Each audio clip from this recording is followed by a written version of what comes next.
Buenas tardes, mi nombre es Ana Carolina Sencioera, estudiante de la carrera de Psicología de la Universidad Continental, y en el presente videoensayo del curso de Métodos y Técnicas Psicoterapéuticas analizaré la evolución de las terapias conductuales, abordando sus fundamentos teóricos, principales autores, así como sus implicancias clínicas en la práctica psicoterapéutica actual.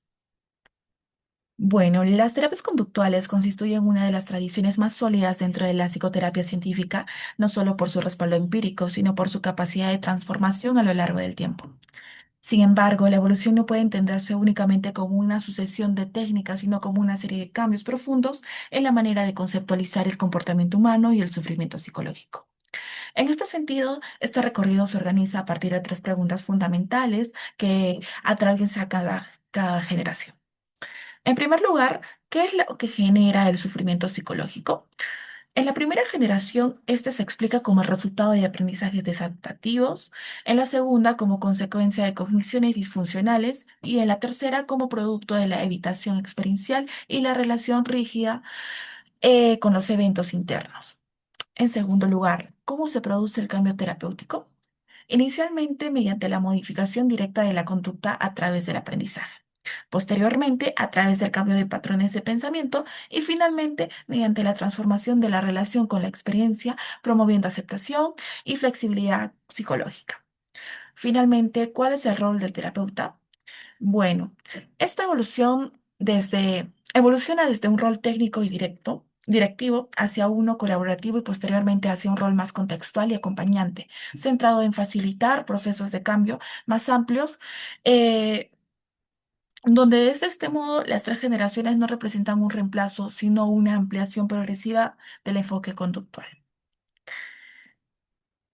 La primera generación se desarrolla en el marco del conductismo, en un momento en el que la psicología buscaba legitimizarse como ciencia natural.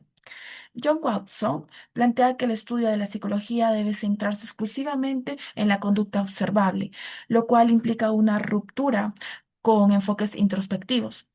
Esta postura, aunque reduccionista, permite establecer una base metodológica rigurosa. Como él mismo afirma, la psicología es una rama puramente objetiva y experimental, delimitando así el campo de estudio.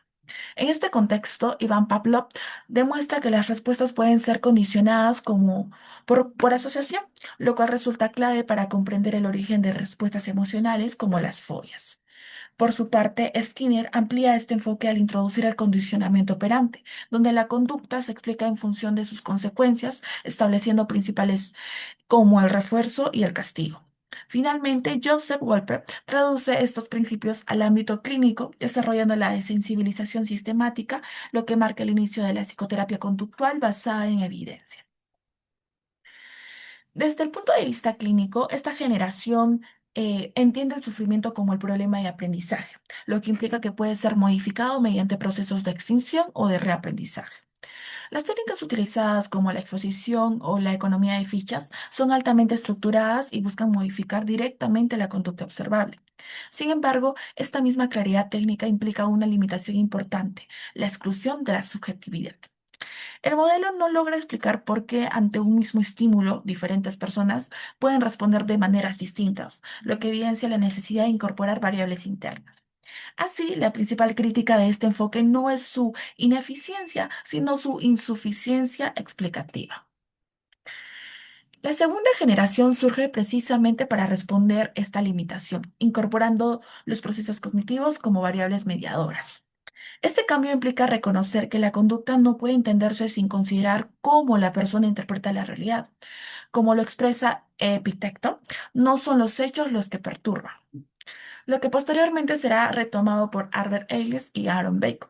Beck, a partir de sus investigaciones en depresión, identifica patrones sistemáticos de pensamiento negativo y desarrolla el concepto de esquemas cognitivos. Ellis, por su parte, propone el modelo de ABC, donde las creencias irracionales son el único malestar emocional. Además, Donald introduce el papel del diálogo interno, destacando que la conducta puede ser regulada a través de procesos cognitivos. En la práctica clínica, este enfoque representa un avance significativo, ya que permite trabajar no solo con la conducta, sino también con los significados que la persona le atribuye a su experiencia.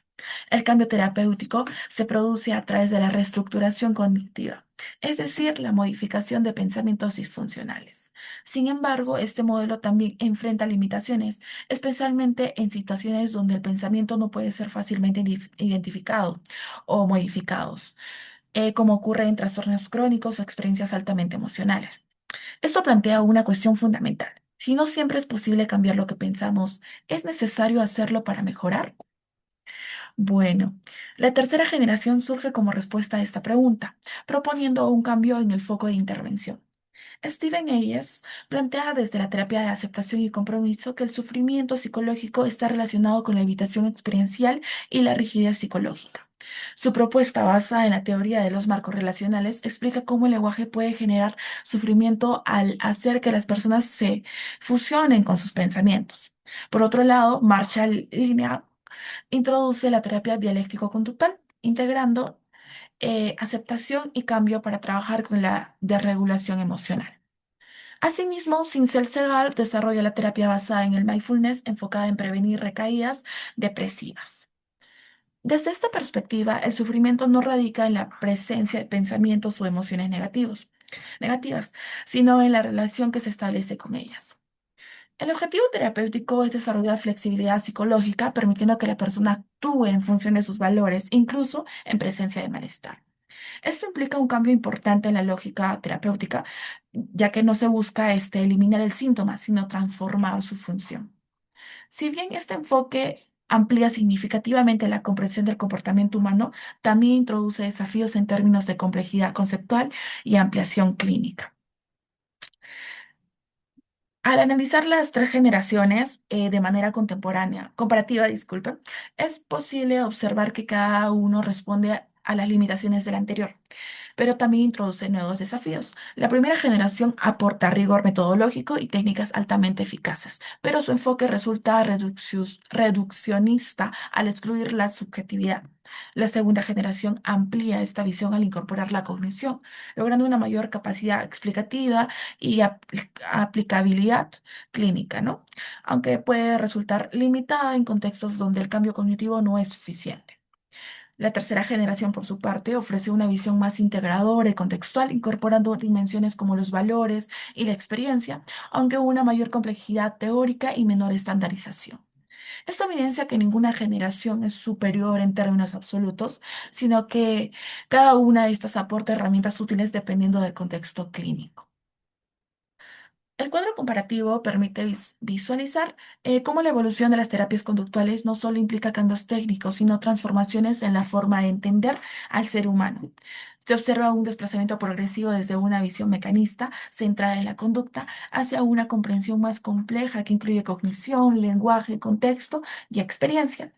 Asimismo, cambia el concepto de cambio terapéutico, de la modificación conductual a la reestructuración cognitiva hasta la flexibilidad psicológica.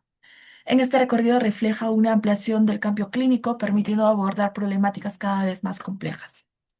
En conclusión, la evolución de las terapias conductuales refleja un proceso de complejización progresiva en la comprensión del comportamiento humano y el sufrimiento psicológico.